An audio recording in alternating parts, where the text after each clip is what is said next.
Welcome everyone to our MicroMasters cross-course live event today with Professor Yossi Sheffi. My name is Alexis Bateman and I'm a research scientist here at the MIT Center for Transportation Logistics and Director of MIT Sustainable Supply Chains. Today we're super fortunate to have Professor Sheffi, who is a longtime MIT professor and really highly regarded expert in all things supply chain. He's particularly an expert in resilience and has been really closely tracking the impact of COVID-19 on supply chains. And today he's here to share a little bit about what he's learned and some recommendations. Yossi, thanks for taking the time for us today. Thank you for having me. Sure. So just a quick update on the agenda for this session. Yossi will be presenting for about 25 minutes, some of his insights from his newly released book. And at the end of the discussion, we'll have a chance for questions. So please use the Q&A webinar feature to ask questions. Be sure you're logged in with a name because I won't be reading any anonymous questions. We'll also share a poll at the very beginning of the session to get it started, just to better understand you guys. So on that note, let's kick it off with our one poll. Sam, can you fire that up? Great. So while we're answering this poll, let me just start off the session with one question before we get started in your presentation. So back in March, we actually had this exact same event right when COVID-19 was really starting to circulate across the world. We were really seeing just some of the first impacts beyond China. We held a MicroMasters live event to talk about these expectations and how supply chain managers can prepare.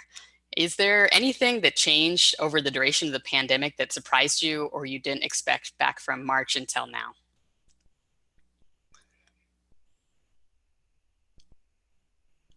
Thoughts on that, Yossi? That's for you. Oh, that's for me. That's for you. And then we'll go to the poll.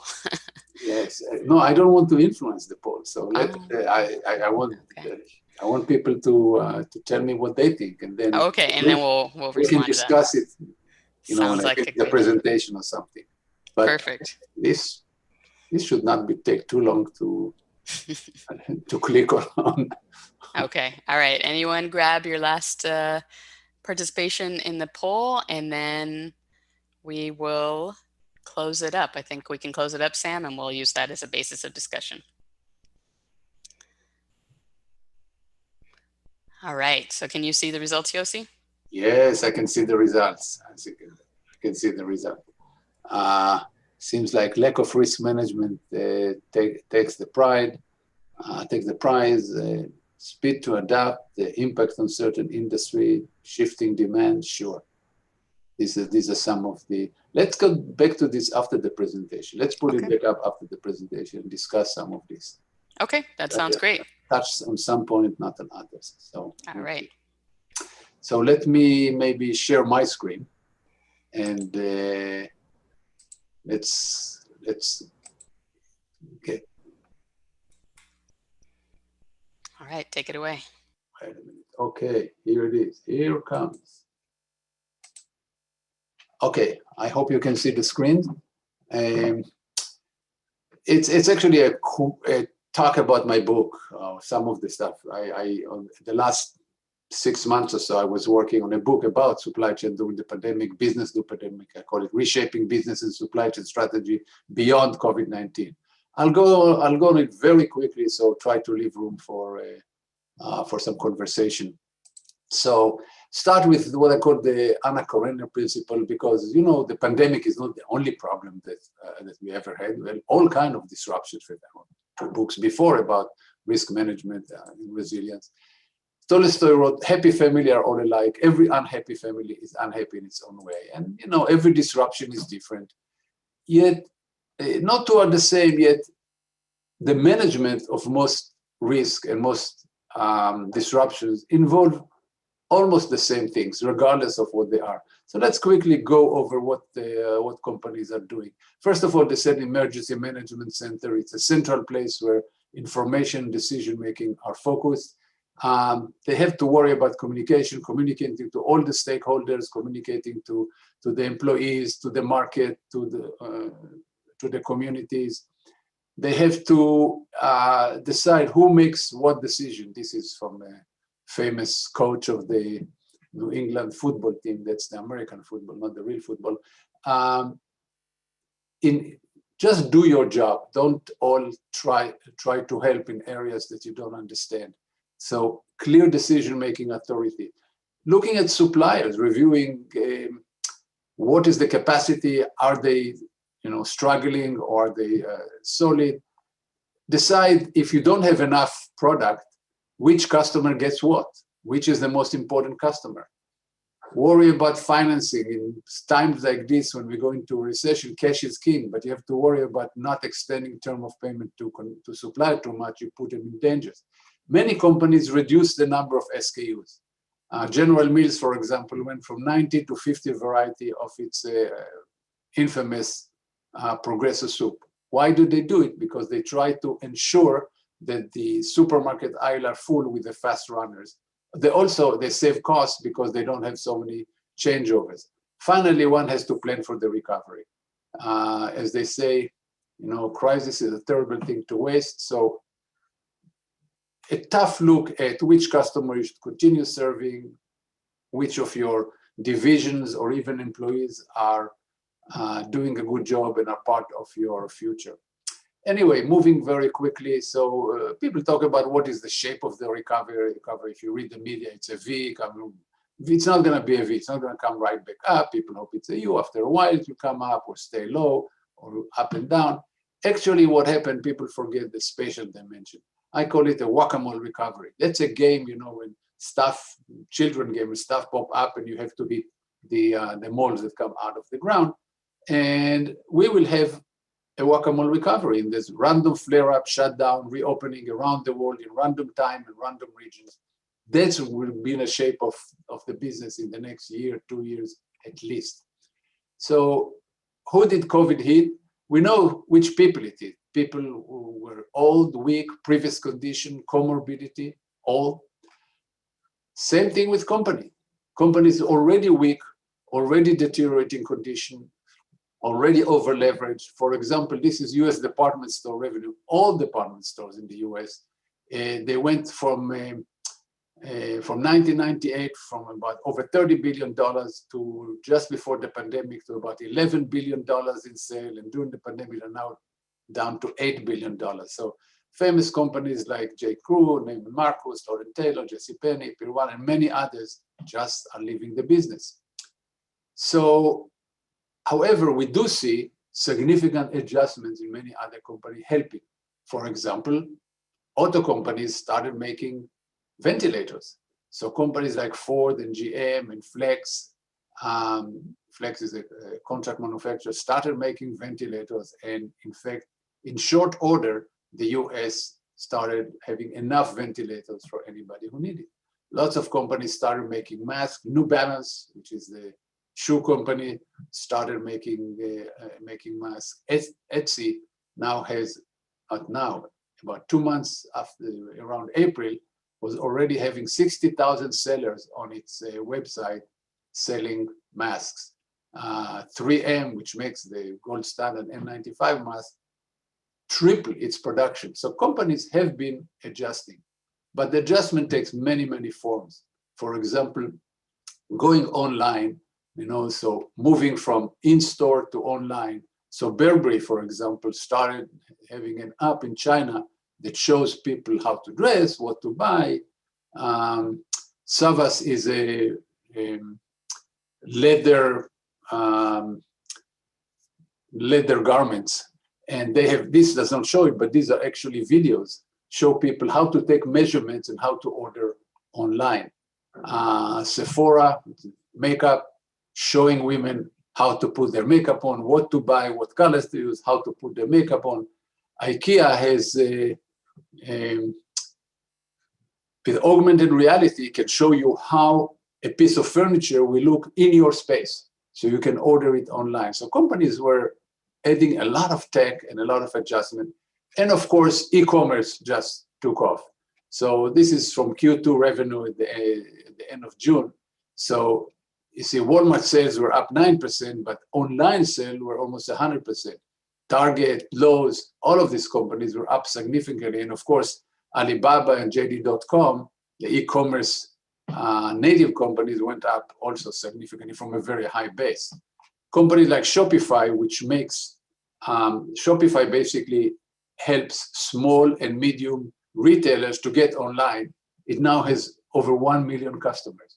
This is over 1.3 million retailers that are using the Shopify app to get online. And we had we collected some data about how people shop during COVID. This was collected in May and June. So pre-COVID, there was about 13% people shopped online.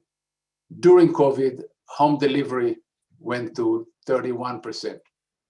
Now, the interesting thing is how many people are going to stay with the choice, and about a third of the people are going to stay with the choice going forward.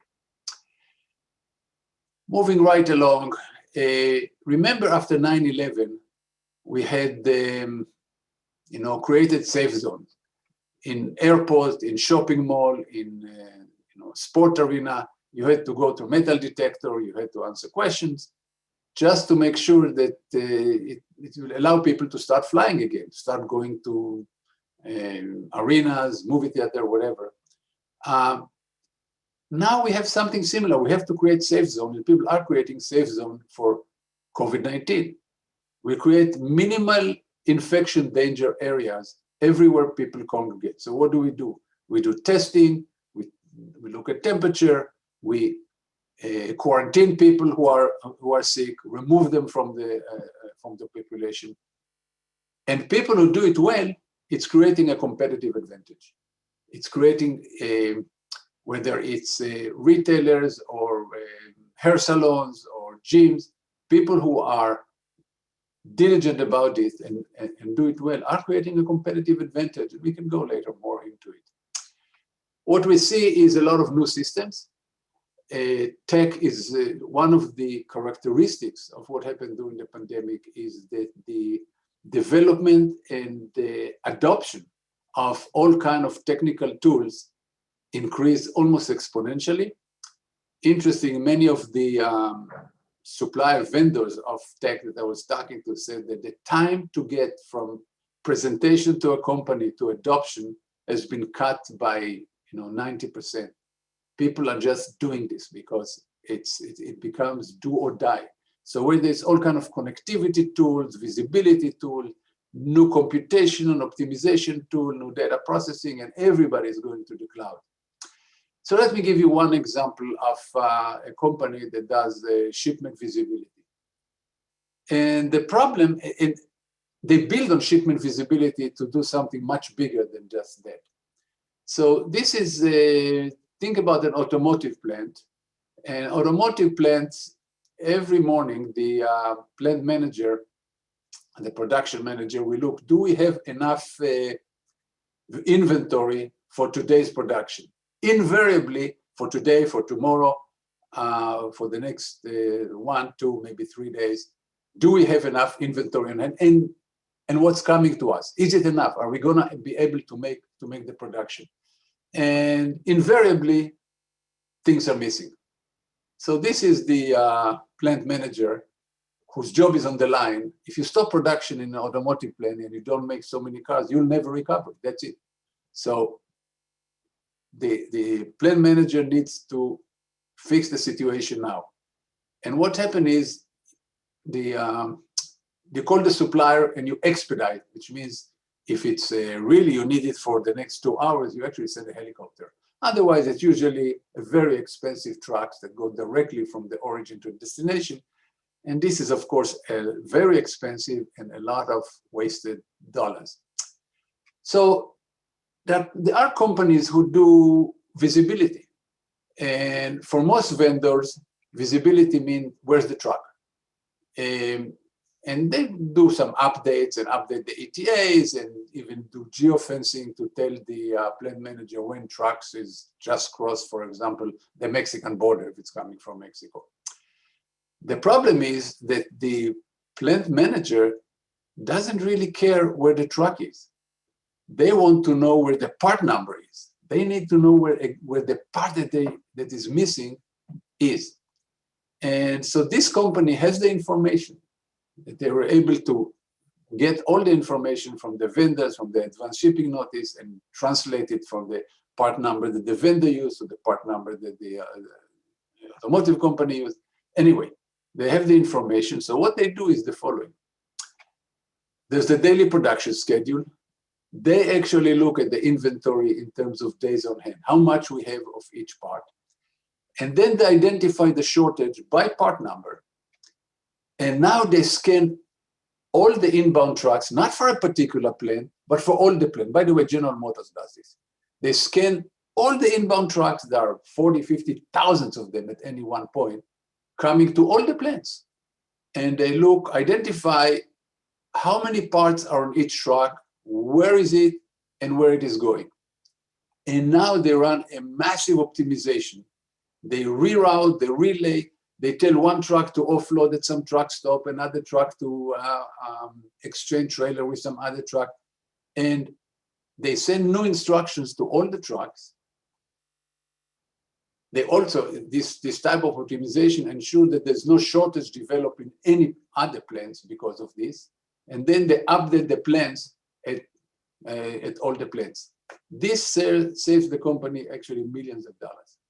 So this is a combination of visibility and optimization and cloud, and there's a lot of AI in this, and just an example of something that was adopted like a month ago. This is totally new. Changing, let me talk a little bit about what happened during the pandemic, talk about what happened with the media. So we still have a relatively hysterical media all over the world, honestly. Well, the Western world. Talk about the failure of supply chain. Supply chain failed. The end of just in time. Talk about the end of reliance on China. Everybody leaves China. None of this is actually the case.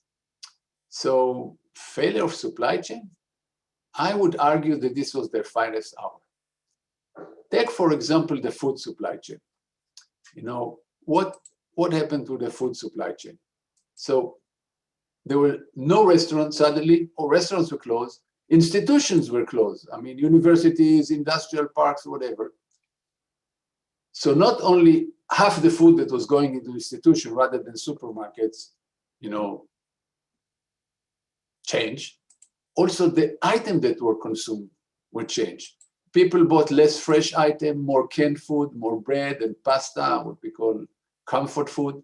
In addition, there were plant closures, and still there was actually very little shortage. I mean, you might not have had in the Western world, the cut of meat that you like, but you had other meat. You didn't have the flavor of granola you like, but you had other flavors. And maybe you didn't even have the toilet paper that you like, and you had this industrial, you know, airline type toilet paper. But by and large, there were no shortages. The problem is that this is what you saw in the media, empty supermarket shelves. The problem is that, you know, the media likes, we say in the media, if it bleeds, it leaves, which means they're looking for something that is scary because it gets clicks, it gets eyeballs, and journalists get Pulitzer Prize or whatever. Anyway, so they took these pictures every night, not realizing that if you come to the same supermarket the next morning, this will be the picture, because they didn't realize the way supply chain worked, that you supply the supermarkets overnight and you put stuff on the shelf overnight, because you don't want the people who break the pallets and put the stuff on the shelf to be mixed with the people who are shopping. So I would say that by and large, supply chains deserve a prize. We can talk later about one part that failed, but this was not supply chain. This was actually the government in terms of the PPE and some medical necessities in terms of supply chain. But this is I have a whole chapter in my book related to this. Then people said, you know, the media talk about the end of just in time. Well, no.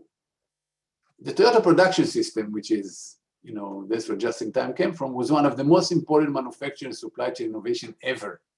I would compare it almost to the Industrial Revolution. So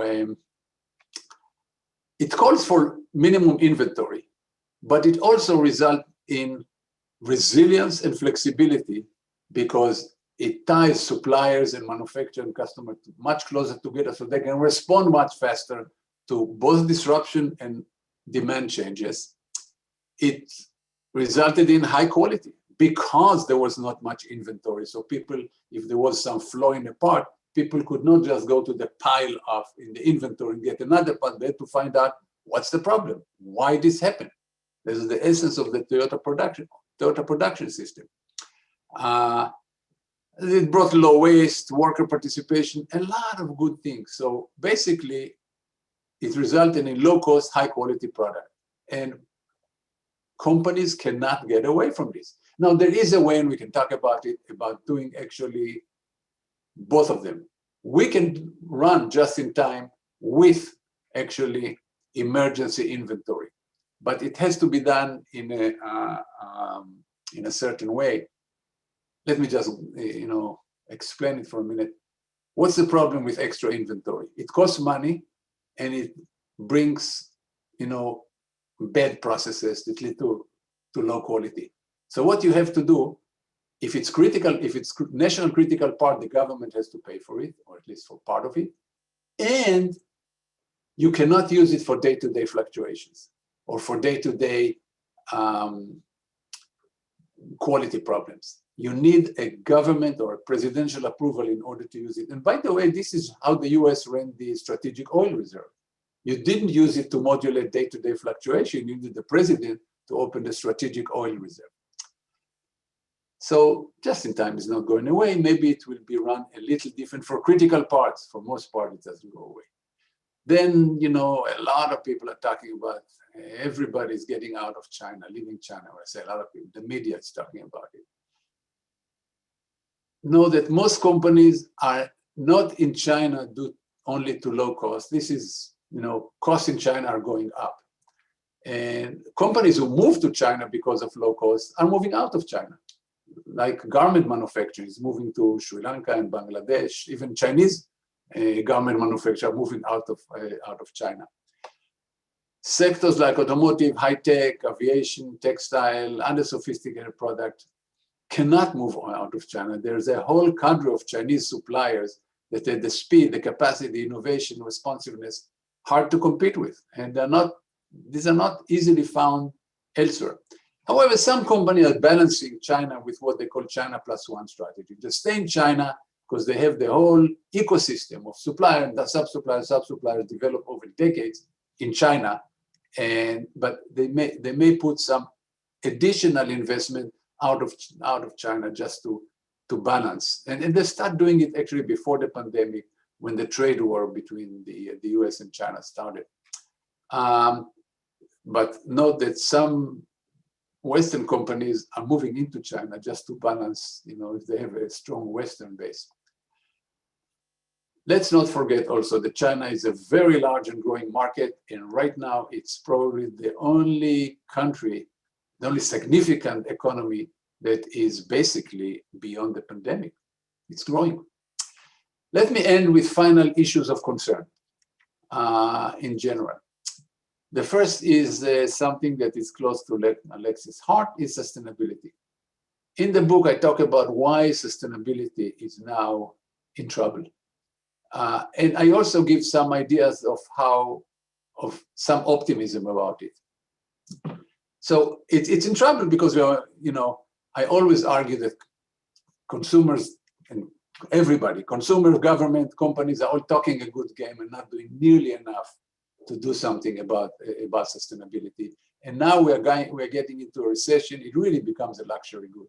It's hard to imagine people are going to pay more for sustainability. It's hard to imagine companies are going to invest. It's hard to imagine governments who are worried mostly about getting back to business, getting their economy going, and are hugely in debt.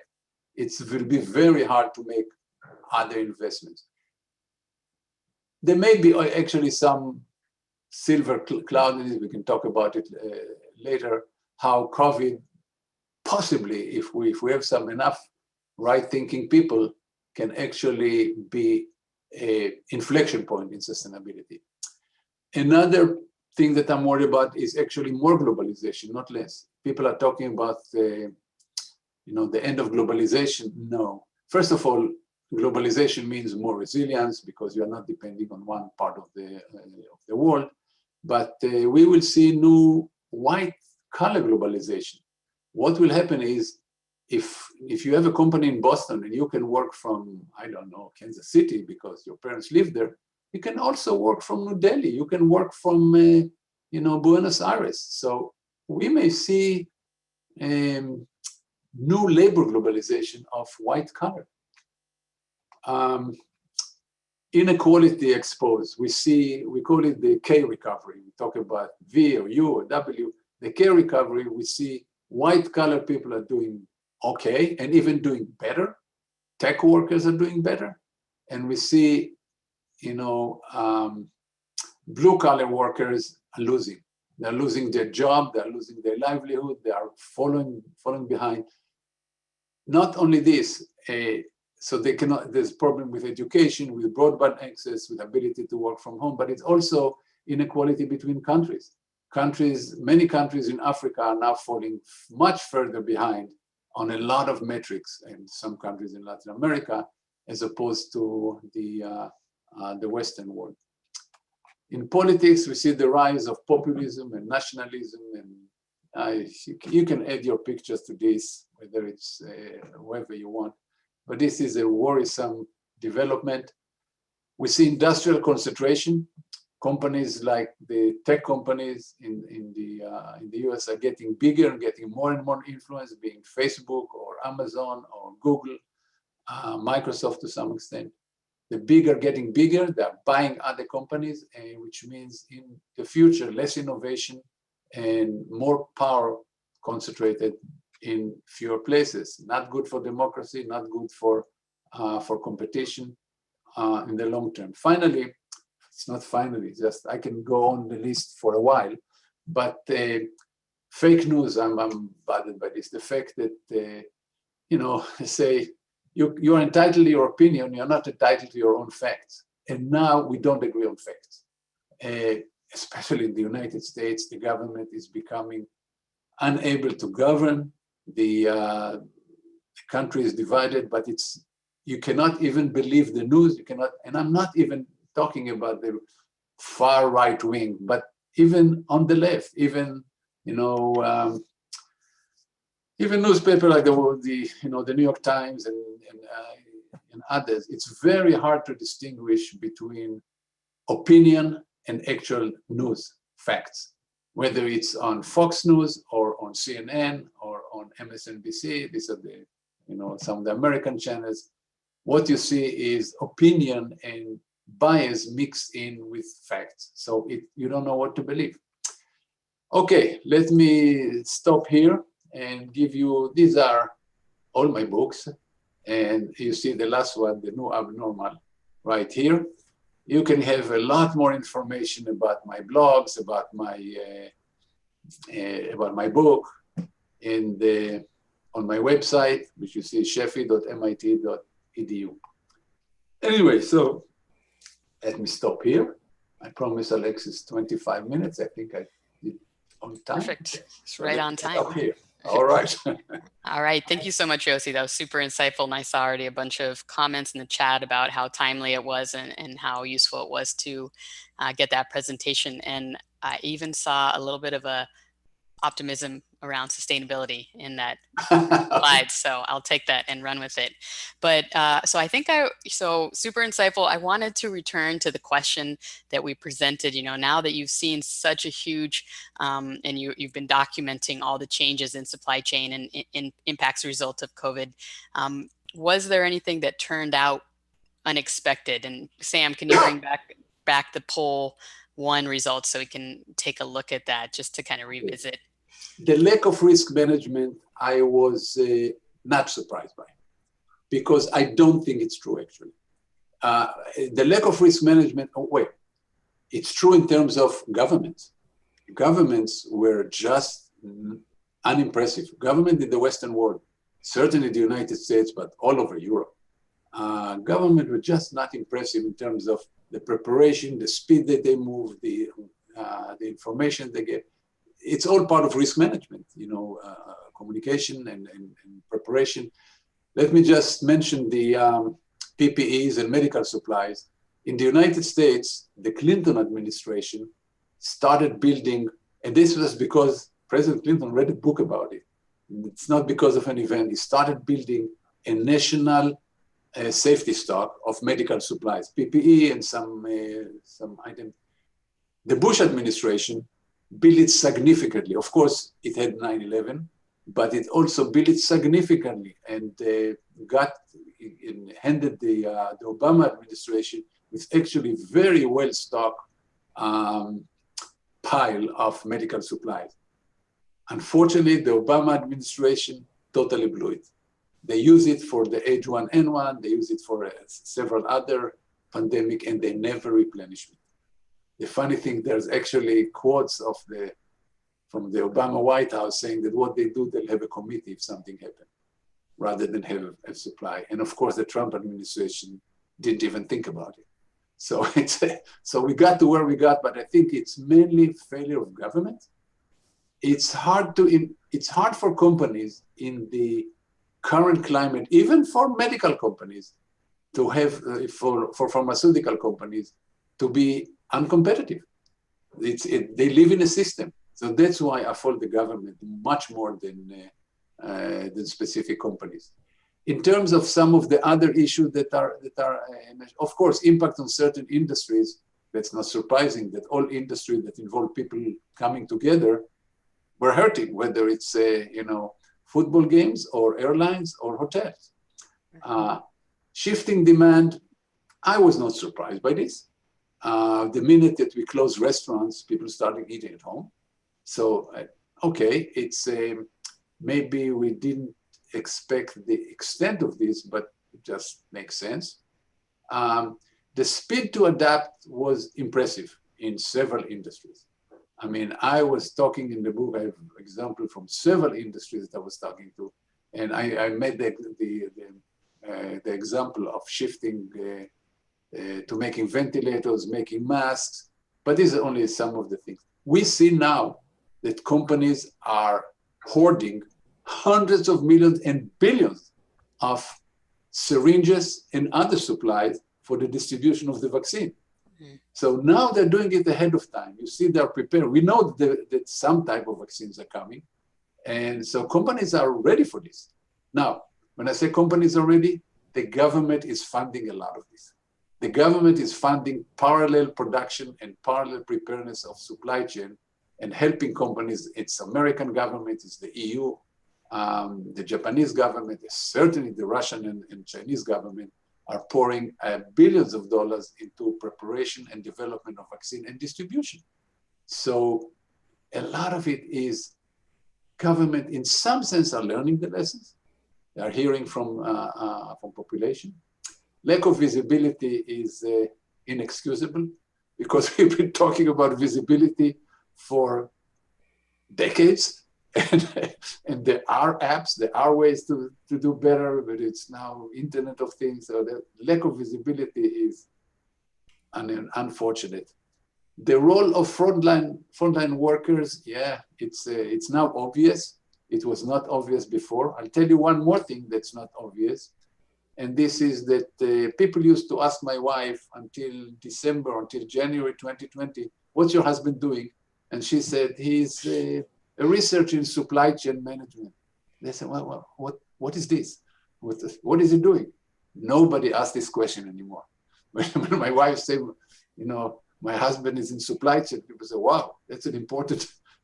The role of supply chain in general has been elevated significantly. In all the companies I'm talking to, people are talking about the fact that in some companies, the CEO came from, few companies CEO came from supply chain. Most companies still, they did not, but they become the right hand of the CEO. They are working daily consultation with the CEO, with the management team about how to move forward. So these are some of the changes. Oh, Let me super. stop here and see other questions. No, super interesting. And yes, my dad finally knows what I do in supply chain. So it only took him 8, 9 years. So at least at the minimum, there's that. So that was great. Sam, you can close the poll results. Thanks for popping those up.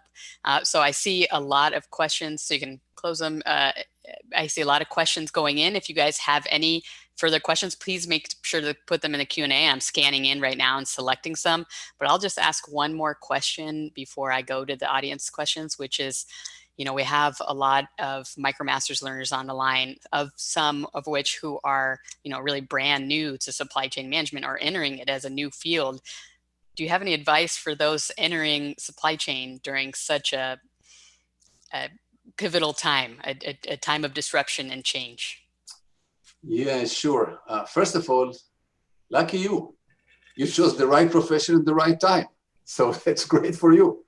It's in the coming years, clearly more people will be hired in supply chain management. Look, now we're in the middle of the pandemic still. So in some parts of the world, it's hard to hire. It's hard to get into companies. Companies are hiring, but the rate of hiring is low. But clearly in 6 months, in a year, the floodgate will open. So I expect a lot of people will be hired. Read a lot in terms of getting into the profession. There's much more being written about supply chain management. Of course, I know of a few books by a young, professor at MIT who are excellent to read. And you may want to get some of my books about supply chain management and about risk management. Risk management is becoming much more important. So the idea of understanding how to deal with suppliers, how to prepare your own plan, what to watch for when you run a business is becoming much more important in terms of preparing for the unexpected. Because we still have earthquake and tsunami and fires and lots of other things that impact the supply chain.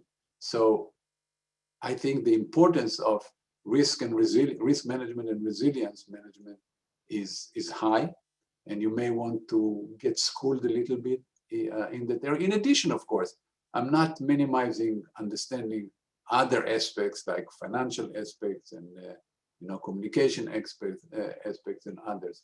But as I said, the number one thing you should take from this is you couldn't come at a better time into the profession.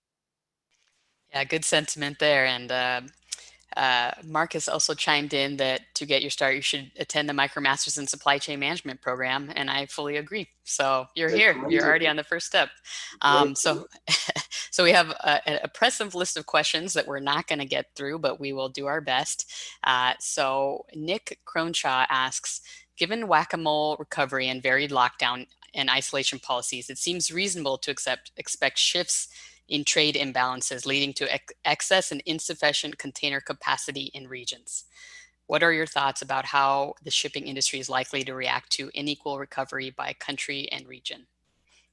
Yes, actually we saw it.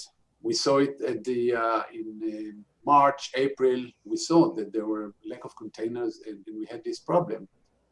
I think, look, we're going to see in this fall, we already start seeing the beginning of resurgence of the pandemic in the US, in Europe, in several other parts of the world, on the one hand. On the other hand, companies know it.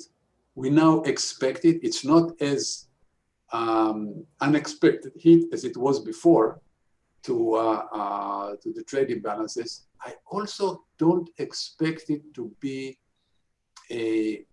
as massive as before in the following sense. Especially in Southeast Asia, many countries, whether it's China, Singapore, South Korea, Taiwan, have learned how to deal with it. They're actually dealing with it very well. So internal Southeast Asian trade, I think, is not going to suffer much. We'll have small pockets that will open and close. In Europe, we see now Ireland just announced they're closing for 6 weeks. That's a big area, but there's a lot of work in the EU and in the US, not so much in the US, unfortunately, but in Canada and other parts, about getting up good testing and contract tracing, which is the, some of the ways to keep this whack-a-mole spread from becoming national spread, but dealing with them immediately. The United States is a problem. We are just not dealing with it. Some parts of Europe are just not dealing with it. I see huge increase in France, in Italy, in Spain. Spain is a huge increase in cases, and they're going to close. So we will see return of some of this, even though the liners are getting better at anticipating and repositioning containers in the right places. So I expect it to happen to some extent, but not as bad as before. Right. Thanks for that. So Lenore says, I couldn't buy toilet paper for 6 weeks, and it took 6 more weeks for it to be delivered. Given that the shelves for toilet paper were cleared and then overstocked and then cleared again, is the beer game going to be recalled the toilet paper game? Or any thoughts on those shifting demands? Yeah. In my book, I interviewed Jeff Fleck, who is the supply chain executive vice president of Georgia Pacific, that actually makes toilet paper. So he said the problem they had is the following. The problem is that they could not shift fast enough. They increased 40%. It took them about 2 months to increase the production by 40%, but increase in what? The soft toilet paper that goes to home, demand was, through the roof. This thin toilet paper that you get in airline and when you go to the bathroom in McDonald's is, there was no demand for it because restaurants, airline, hotels, they're all closed. So, and furthermore, it's all machine driven. This is not, as you can imagine, there are no, a bunch of people rolling this toilet paper by hand. It's all done with automation. So it was very hard to shift. Actually, automation locks you down to way of doing business. So when you have machine that makes the thin toilet paper that's done in truckload, on pallet and truckload quantities, it's very hard to send it to homes and supermarkets. So we had this case, and by the way, a lot of it was the media. The media, the lack of understanding. What happened is the following. The media start having you have some, I actually described the whole process of what happened with the toilet paper. It started in Southeast Asia, actually. But then the media in the Western world start, lack of toilet paper. People panic and start buying toilet paper. So some stores did the right thing. They say consumer can get only so many rolls. The media got totally apoplectic.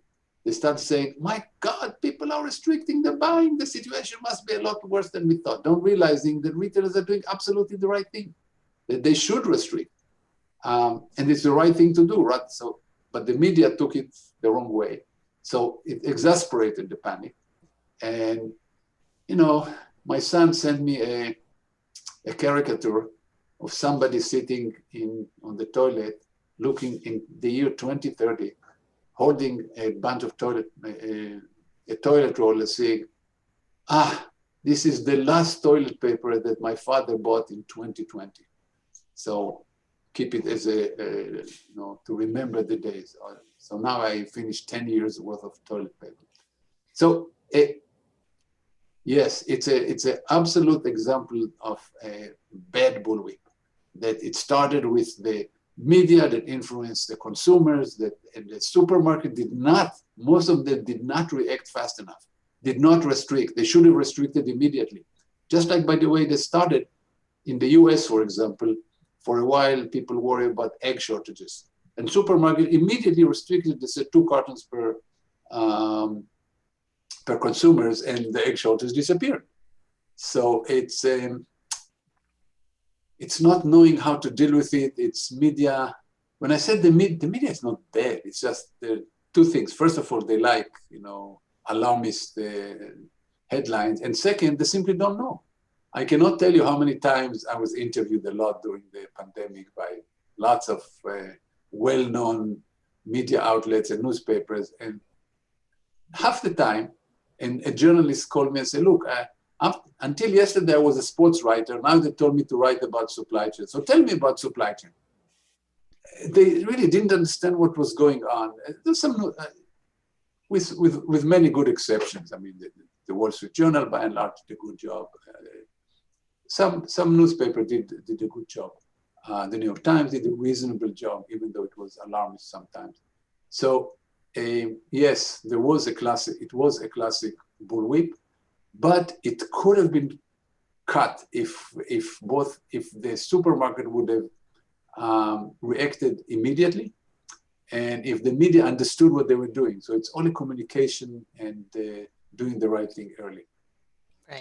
Right. And it seems like as professional supply chain professionals, weeding out the true news and the kind of hyper, over sensationalized news will be, a key role, kind of that critical thinking going forward. All right. So I have next one from Jonathan Smith.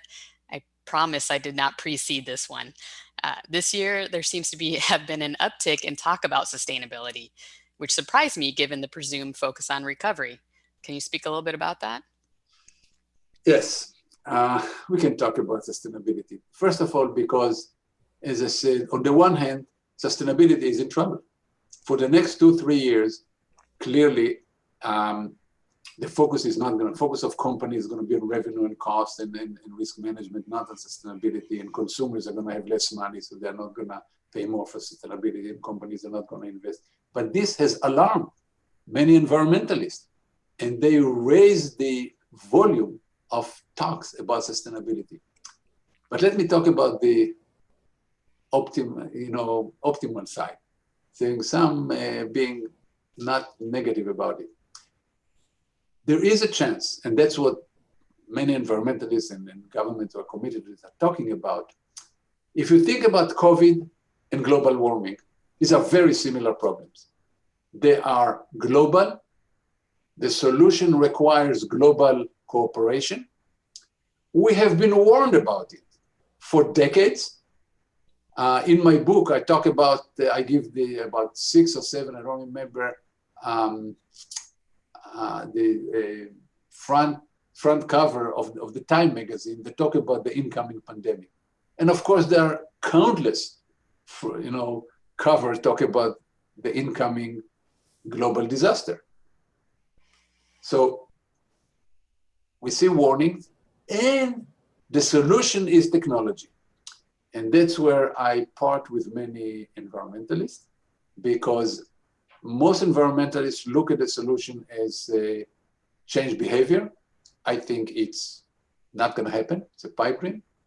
But we see that some technology, we see that, for example, renewable cost is coming down significantly. This is a technology solution. It's not a behavior change, it's technology solution. Now that renewable, in some cases, costs less than digging, bitumen from the ground, well, it has more and more companies starting to say it works. It works economically, so why not? In the pandemic, we also saw the solution is technology. We started by changing behavior. By the way, I talk about the fact that since biblical time, what we do today in terms of closing economy was done in biblical time. In biblical time, when somebody was sick, they had to, and I have quotes from the Bible. Same thing in the Quran and similar things. Show that they had to go in front of a priest, and the priest used to look at their face and on their, discoloration, everything. They were the tester. They said, you have to isolate or not. And then they used to quarantine. This was, I'm thinking about 3,000 years ago, 2,000 years ago, a while ago. Not much has changed. What did change is that now people are counting on science and engineering. So we are developing vaccine, we are developing therapeutic. This is science of engineering. I think that as we go out of the pandemic, we'll realize we better listen to the scientists and engineers who are telling us that there's a problem coming. We now know we should invest a lot more in technology, not only to reduce the rate of emission, which can be done maybe with behavior, but to take CO2 out of the air. CO2 is already in the air. And we must do it because half of the world population lives in less than $5 a day. They want to be middle class. They want cars and meat and concrete houses. We cannot entertain this. So we have to take emission, we have to take greenhouse gas out of the air. And there are technology in the lab, not yet on scale, that are working on this. And finally, we realize when the problem is big, there are trillions of dollars around the world to invest in a solution, in a technological solution. If a small part of this will go to the technologies to develop and scale the technology that take emissions, that take greenhouse gases out of the air, we have the solution. So, as I said, COVID and global warming are very similar problems. So I hope we listen to the scientists, we will get cooperation because we need global solutions. We will pour money into new technologies and get the problem solved. So that's the optimist in me. I appreciate the optimism, and we definitely agree on most of the points, some of which we can't rely on consumer behavior, and also that we should rely on scientists going forward. And if at the minimum the pandemic taught us that, then that's a silver lining. So I think we can have about probably two more questions. So Bam asks a question I know you've been thinking a lot. What do you think about the preparedness for vaccines distribution in the supply chain, and how are supply chains preparing for that? Okay, so that's a lot of work going in this area. It's the good things. We need, by the way, about 3 to 5 billion vaccines per year going forward, because it's not a one-time thing. And this is an unprecedented effort. There's nothing like it in the annal of logistics and distribution. But companies are getting ready. Some things are very encouraging. What's most encouraging to me is the cooperation between companies. We see companies so their cooperation means the following. As you know, we are now doing parallel manufacturing. So there are many of the people who develop vaccines and are in trials now, the government gives them money to start manufacturing, to build in plants, to set up warehouses, and usually cold warehouse for the vaccine. Some of these are not going to work, but there are already agreements between companies to lend this capacity to each other. So we are building worldwide capacity, at least in the developed world. There's a worldwide capacity that's being built in order to do it. How good it is hard to say, because, as I say, it's unprecedented. So is it something that will be enough? I don't know. I think that there are a lot of good, signals. As I say, I especially like the agreements. You see a lot of agreement between companies that are, that will help. We see governments that are committed to this. One thing that's not working well is that many governments are saying, first for me and then for the rest of the world. This does not bode well for anything. It does not bode well for the fight against the COVID-19, because it's a global problem. We solve the problem in the US, we don't solve it somewhere else. It doesn't matter. So it's because it's clear, several things are clear. Not everybody will take the vaccine. So in the US, I don't know how many, 50, 60% will take it. And second, it does not give you lifetime immunity. This is already clear that you'll get it's effective 70, 80%, by the way, just like the flu vaccine. So it's not a total defense, which means that we have to have the rest of the world vaccinated. When people are, hoarding for themselves, it creates ill will. Actually, it's one of the things that I'm worried about with regard to the last question about sustainability, that we also need global cooperation about sustainability. And this behavior will make it harder for people to cooperate in the future, because it erodes trust between countries. So for whatever it's worth, but companies are getting it. The problem will be not so much the rich world, because it has money to throw into it. The problem will be Africa, some part of Latin America, some part of Southeast Asia, how to get to all those places and vaccinate people. Right. Thank you. No, super good insights, and I can already see a lot of comments on how helpful that was. So I think we have time for one more question, but I just want to, I know we're coming up on the hour, to direct you guys. Yossi's book is available, and you will have the link there. I know it's been populated, so in case you found these insights interesting, please go take a look at his book. His books are always super interesting and very easy to read. So, and regarding supply chain sustainability, we do have a live survey on that. Can you please take a moment to fill it out to tell us about if supply chain sustainability is shifting in your company? We would love to hear it. I just populated in the Slack, or you can go to our website to find it. So we'll conclude with one final question I thought was kind of interesting, which is Ram Kumar asks, do you think there will be new supply chain career opportunities that are developing out of the post-COVID world, as we've seen with other trends, you know, with quality, chief quality officer, chief sustainability officers? There going to be any kind of shifting roles as a result of COVID?